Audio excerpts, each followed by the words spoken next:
السلام علیکم۔ ایک گانا ہے جو میں سوچ رہا ہوں میں پڑھوں۔ دیکھا تجھے تو ہو گئی دیوانی، پالوں تجھے تو میں نہ جاؤں کہیں، تیرے سنگ جینے کو آیا، تن من اپنا دینے لایا،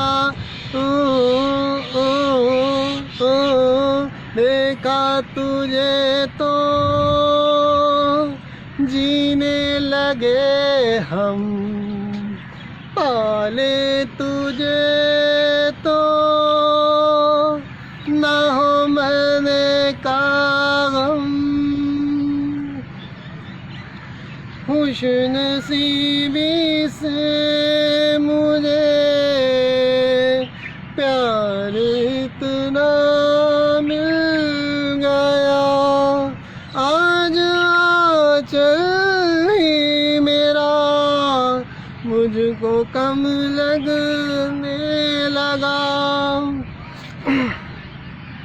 مانگنے تیرا ہاتھ میں آیا، دینے سارا جیون لایا،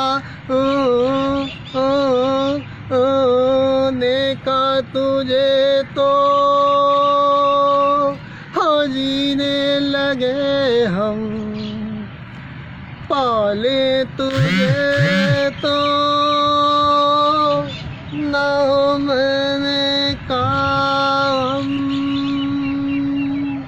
چاہنا نہ چاہنا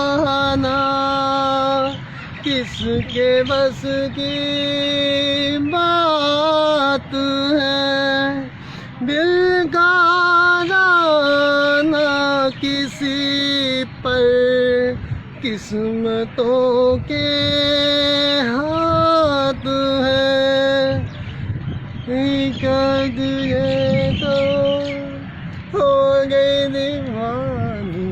مجھے نہیں پتا یہ کس ریفرنس میں گانا ہے، نہ میں یہ فلم دیکھی ہے نہ کوئی ساتھ ہے، ویسے مجھے لگا کہ یہ تھوڑا سا ہے، اور میں نے فیمیل سنگر اور میل سنگر دونوں کا کردار ادا کیا ادھر، تو یہ تھا گانا۔ کافی دن سوچ رہا تھا اس کو پڑھنے کی، مگر یہ تھا کہ ٹائم نہیں مل رہا تھا، اور دوسری وجہ یہ ہے کہ میں گانے اس لیے نہیں گاتا کہ میں تو نہ فلمیں دیکھتا ہوں نہ گانے گاتا ہوں، مگر جلد سے بعد ہم پروڈکشن ہاؤس کھول گئے، بالی ووڈ کا بینڈ میں آ جاتا ہوں، کوئی سمپل سا سادہ سا اور اچھا اگر کوئی لیرکس مل جائے تو وہ گا لیتا ہوں، صرف اس لیے ان کے منہ پہ تھپڑ مارنے کے لیے کہ یہ کوئی بڑی بات نہیں ہے، جو اپنے آپ کو فن کے پجاری سمجھتے ہیں، جو اور سمجھتے ہیں ہم بڑا پیسہ کما رہے ہیں، مگر یہ ہے کہ غزل میں مارجن بہت مشکل ہوتا ہے آپ کو اپنا آپ منوانا، کیونکہ غزل میں جو ہے نا وہ تھوڑا سا اور سسٹم آ جاتا ہے، اور اس میں اتنا چام نہیں محسوس کیا جاتا۔ پھر کیا ہوتا ہے جی، اس میں بھی اگرچہ وہ بڑے آلات وغیرہ استعمال ہوتے ہیں، مگر غزل میں تبلا دوسری تیسری وہ کیا کیا چیزیں استعمال کرتے ہیں، مجھے تو ان کے ناموں کا بھی نہیں پتہ آلات کا، یا ہو سکتا ہے میں بولنا نہ چاہوں، میں دل نہیں چاہ رہا۔ تو پھر وہ جو غزل گائکی ہے وہ نصرت علی خان نے مختلف ٹچ دیا غزل گانے کا، اور جتنے بھی بڑے دوسرے غزل گانے والے تھے ان سے آل ٹوگیدر نصرت نے عجیب سا تصور پیش کیا گانے کے والے سے غزل کو نا، تو میں نے تو اس سے بھی عجیب تر ایک تجربہ کر دیا ہے غالب کی شاعری میں، تو میرا تو آل ٹوگیدر سب سے مختلف انداز ہے پڑھنے کا، تو یہ ہے کہ غالب پڑھنا بہت مشکل ہے پڑھنے کے حوالے سے، اور جو میں کہتا ہوں کہ آپ مقابلہ کرا لیں جتنے بھی بڑے صغیر میں سنگر ہیں اس طرح جو مر گئے ہیں، چلو مر گئے ہیں، جو زندہ سنگر ہیں ان کا مقابلہ کرانے غالب کو اچھا لگتا ہے۔ میں پڑھتا ہوں بغیر تبلا سرنگی دوسری تیسری چیزوں کے، اور کون اچھا سر کھینچتا ہے۔ میں کہتا ہوں غالب کا حق ادا تو نہ راحت کر سکا، رفیع کا ایک سنا تھا گانا وہ غزل غالب کی وہ بھی نہیں پڑھ سکا صحیح معنوں میں، اور جتنے بھی میں اکثر دیکھتا ہوں، میں کوئی کلام پڑھتا ہوں نا تو پھر میں کہتا ہوں آل ٹوگیدر مختلف دیکھوں کہ کسی نے غالب کیسا پڑھا ہے، تو میں حیران ہوتا ہوں کہ انہوں نے یہاں تو اس کو گانے کی طرز میں پڑھ دیا ہے۔ اب ایک میں نے پڑھا تھا غالب کا کلام، مجھے بالکل یاد نہیں آ رہا، میں نے کہا اس کو کس نے پڑھا ہے، تو دیکھا تو نہید اختر نے، جناب پڑھا اور وہ فلو میں پڑھ گئی, گانے کی طرز پہ پڑھ گئی. میں نے کہا یہ غزل کا حسن نہیں ہے. اور جبکہ میں دیکھتا ہوں جہاں پہ تو دیکھتا ہوں کہ جب غالب کے والے سے جو تشریحات ہیں وہ الفاظ کے معنی نہیں ہو سکتا, صحیح بتا رہے ہو, مگر غالب کے جو کہنا چاہ رہا ہے اس کی اتنی غلط تشریح ہو رہی ہے یوٹیوب پہ. میں بالکل تشریحات نہیں سنتا, جتنی بھی ایک آدھ سنی ہیں یا 4-5 سنی ہوگی, اتنی غلط بونگیاں مار رہے ہیں. اف میرے خدا, غالب کے کلام کو آل ٹوگیدر عشق کے پیغام کو غلط میسج کے لیے کر. تو جب ایک نظریاتی اور تخیلاتی طور پہ عشق کا مفہوم ہی غلط کر دیں گے تو ہو سکتا ہے کوئی شخصیت حقیقی معنوں میں صحیح معنوں میں عشق کے مقام پہ فائز ہو, تو جب وہ غلط عشق کا مفہوم پڑے گی تو وہ بھی غلط ہو جائے گی. تو لہٰذا یہ چیزیں بھی غلط کوڈ ہوتی ہیں کہ جب آپ ریپریزنٹر ہوتے ہیں, میں کہتا ہوں جو جس شعبے میں ہے اور جو کہتا ہے میں نے اس شعبے میں PhD کی ہے وہی اس شعبے کو تباہ کر رہا ہے. جیسے ڈرامہ فلم رائٹنگ کے حوالے سے, اور جس طرح ایک غلط اسٹول کو استعمال کرتے ہوئے قوموں کو تباہ کیا گیا, اسی طرح مختلف شعبے ہیں. سنگنگ کا دیکھ لیں آپ, جو سنگر چلتا نہیں ہے وہ بہودہ گانے اور بہودہ کنٹینٹ کریٹ کرنا شروع کرتا ہے, چلو اس سے چکر چیز میرا جو ہے نا وہ گانا سنا جائے. اور جن کی آواز اچھی نہیں وہ دوسری چیزوں کا سہارا لیتے ہیں, تو اس والے سے کوشش ہو رہی ہوتی ہے چلو کسی نے چلو سرنگی کی آواز اچھی لگنی شروع ہو جائے گی, کسی نے تبلے کی آواز اچھی لگ جائے گی, کسی نے بانسری کی آواز اچھی لگ جائے گی, چلو اس طرح چلو تھوڑی سی میری نکمی آواز بھی آ جائے گی, اور کیوں ایک مکس اپ کر کے چلو لوگ جو ہے آڈینس کی گریب کیا جائے. تو یہ بڑی دیس مگر اوور دا ہول دیکھا جائے تو آواز اسی وقت ہوگی یہاں تو آپ کا گلا اچھا ہوگا. آپ دو طریقے سے آپ صلاحیتیں گین کر سکتے ہیں. یہاں تو آپ کا گلا بہت اچھا, میرا گلا بہت اچھا ہے گانے کے والے سے, اور مثلاً کوئی بھی پڑھنے کے والے سے. گانے تو میں گاتا نہیں ہوں, تو میں گناہ سمجھتا ہوں ویسے بھی, یہ نہیں کہ موسیقی جائے گا. اور جہاں تک تعلق ہے میں ہر چیز پڑھ لیتا ہوں. میں غزل پڑھ لیتا ہوں, گانا گا لیتا ہوں, قوالی گا لیتا ہوں, پڑھ لیتا ہوں, نعت پڑھ لیتا ہوں. میں صوفیہ کا کلام سوچ رہا تھا میں پڑھنا شروع کروں, صوفیہ کلام بہت میں اچھا پڑھ سکتا ہوں. تو لہٰذا میں دیکھتا ہوں کہ میرے پاس ٹائم نہیں ہے کہ وہ اس کو کلام کو اس معیار کے مطابق پڑھا جائے جس پیار اور ادب کے ساتھ صوفیہ نے لکھا. امیر خسرو رحمۃ اللہ علیہ نے کلام بہت زیادہ لکھے, میرا دل چاہ رہا ہے. سلطان باہو کے کلام بڑے اچھے لکھے ہوئے ہیں, میرا دل چاہ رہا ہے کہ وہ پڑھنا شروع کروں, مگر 2 سال ہو گیا ہے, مگر وہ ٹائم کی وجہ سے یا کچھ اور مصروفیت کی وجہ سے میں نہیں پڑھ سکتا. اس طرح میری بہت ساری ابیلٹیز ضائع ہوتی ہیں. جیسے میں چاہوں تو لامتناہی کتابیں مارکیٹ میں میری آ جائیں اپنی مصنف کی تحریریں, مگر وہ نہیں ہے کیونکہ میرے پاس ٹائم ہی نہیں ہے میں کتابیں لکھ سکتا. میرے پاس انویسٹر ہو تو میں بڑی فلمیں بنا کے برانڈ بجا دوں سب کا, یہ جتنے کہتے ہیں ہم فن کے بجا رہی, کیونکہ ہمارا مقام جو ہے نا مخدوم ہے. جو فن ہے وہ میرے قدموں کے نیچے دفن ہے. میں تو اکثر یہ بھی بڑا تکبر کر جاتا ہوں, اس لیے میں تو عجز اختیار کرنے والا ہوں, مگر میں تکبر کیوں کرتا ہوں؟ بڑی دیس کیا میں نے یہ غلط بات کی ہے, یہ کیا ہے؟ میں اس لیے کرتا ہوں کہ جتنے متکبرین ہیں ان کے غرور کو خاک میں ملانے کے لیے میں تکبر اختیار کرتا ہوں. اب میں تو جیسے چاہتا ہوں کہ اپنا پروڈکشن ہاؤس بنا کے یہ سب جتنے غلط کنٹینٹ ہیں ان کا ہونجا پھیر دوں.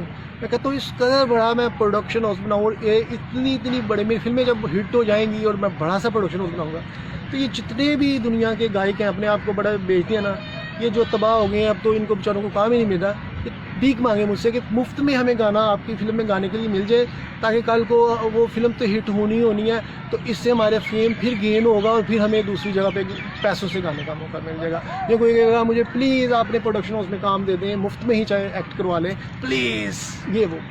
اور کیونکہ ہم جہاں سے سوچتی ہیں یہ خواہش نفس کے پجاری لوگ کے تخیلات افکار ان کی سوچیں نہیں پہنچ سکتی.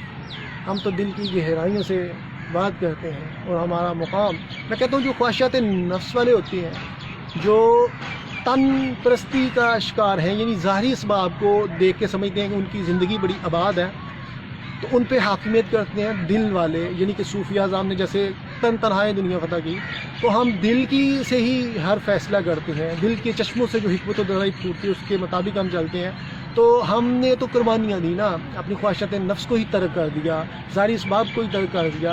تو ہم ایسے کہتے ہیں کہ جو اتنے بت پالے ہوئے ہیں جن میں خواہشات کے, ہم ان کے بتوں کو پاش کر دیں گے اپنی صلاحیتوں سے. ہم اگر دنیا میں جتنے اسباب ہم نے ترک کیے تو اس کے مقابلے میں ہم نے اللہ تعالیٰ نے ہمیں اس سے زیادہ صلاحیتیں ہمیں دے دی ہیں, اور یہ گھاٹے کا سودا نہیں تھا. مگر یہاں پہ کم عقل جاہل لوگوں کو یہ میری باتیں سمجھ نہیں آئے گی. اللہ تعالیٰ خوبیاں دیتا ہے, جو یک رنگ پکیزہ اور پختہ ہو تو کہتا ہے وہ تو میں تمہیں خدائی بھی دے دوں. یہ خوبیاں کیا چیز ہیں, اپنے خزانے مال و دولت ساری تمہارے دنیا والے خواہشات نفس والے ہی پھر وہ اپنی ساری مال و دولت تمہارے پاؤں میں نچھاور کر دیں گے اگر تم یک رنگ اور پکیزہ ہو گے اور تم حاکمیت کرو گے. جس نے تجھے جان لیا اس دنیا کا کیا کرے, بیوی بچوں اولاد کا کیا کرے. تو نے تو اسے دیوانہ بنا کے دو جہاں بخش دیے, مگر تیرا دیوانہ ان دو جہاں کا کیا کرے. یہ حضرت بہاؤالدین زکریا ملتانی رحمۃ اللہ علیہ کا قول تھا جو میں نے ابھی پڑھا ہے. تو صوفیہ اعظام کے مقامات اس لیے بلند ہوتے ہیں کہ وہ خواہشات نفس کا شکار نہیں ہوتے. یہی وجہ ہے کہ بادشاہ وقت بھی ان کے در پہ گھٹنے ٹیک دیتے تھے جو بڑے متکبرین تھے. اس لیے میں کہتا ہوں جو حاکمیت ہے حقیقت میں انہی کو ملتی ہے جو خود احتسابی اپنی کرتے ہیں, جن میں سیلف کنٹرول ہوتا ہے, جو پکیزہ اور یک رنگ ہوتے ہیں. اسی سے وہ ایمان کی دولتیں مانتے ہیں, اور جو متکبر ہوتے ہیں ان کے دل پگھلتے ہیں اور ان کو پتہ چلتا ہے کہ وہ کتنے بے حیثیت ہیں خدا کی بارگاہ میں. پھر وہ بھاگتے ہیں صوفیہ کے دروں پہ کہ پلیز. مگر جب یہ صوفیہ اعظام میں بھی خواہشات نفس کا شکار ہو گئے تو لوگ صوفیہ سے بھی برزن ہو گئے. آج اچھا صوفی نہیں ملتا کہ جو لوگوں کی اصلاح قلب کر سکے. تو صوفیہ خود اپنے آپ میں ایک بڑی سلطنت لیے ہوتے ہیں. نہیں فکر و سلطنت میں کوئی امتیاز ایسا, وہ سپاہ کی تیغ بازی ہے, نگاہ کی تیغ بازی. نگاہ سے ہی دنیا کی کائنات بدل جاتی ہے صوفیہ کے. تو صوفیہ کی ایمان کی حرارتیں پیدا کرتے ہیں. جو بند دل ہوتے ہیں, گناہوں میں آلودہ ہوتے ہیں, ان کے دلوں کو زندہ کرتے ہیں. خدا کے جو رحمتیں ان کی برستی ہیں اور جو ان کی شخصیت میں جو